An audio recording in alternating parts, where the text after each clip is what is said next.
Jennifer Lopez এখন একাকী জীবনযাপন করছেন বেন অ্যাফ্লেকের সঙ্গে বিচ্ছেদের পর। সম্প্রতি লাস ভেগাসে পারফরমেন্সের সময় তিনি নতুন সম্পর্কের জন্য কিছু শর্ত শেয়ার করেছেন। সেই অনুষ্ঠানে ৫৬ বছর বয়সী জেনিফার লোপেজ তার ১৯৯৯ সালের হিট গান ইফ ইউ হ্যাড মাই লাভ গেয়েছেন। আর এই গান নিয়ে ২০ বছরের বেশি সময় পরে তিনি নিজের ভাবনা শেয়ার করেন। বলেন, যখন প্রথমবার গানটি গাইতাম আমি খুবই আশাবাদী ছিলাম। পরে যেমন কষ্টে আনন্দে গানটি গেয়েছি, আজ আমি গাইছি আত্মবিশ্বাসের সঙ্গে। এছাড়াও তার সঙ্গে প্রেম করতে চাওয়া মানুষদের জন্য সতর্কবার্তাও দিয়েছেন এই তারকা।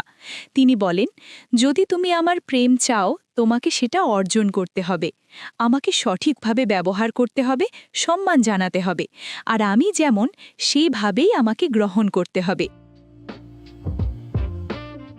তিনি আরও বলেন, প্রেমের পথ সবসময় সহজ নয়। প্রেম ছাড়া হৃদয় ভাঙার অভিজ্ঞতা হয় না। এটি একটি জটিল বিষয়, কিন্তু এই শেখার মধ্যে দিয়েই আমরা বড় হয়ে উঠি।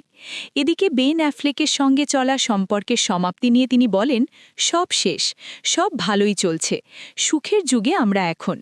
এই বক্তব্য থেকে বোঝা যায় জেনিফার লোপেজ জীবনের নতুন অধ্যায়ে এগিয়ে যাচ্ছেন আত্মবিশ্বাসের সঙ্গে।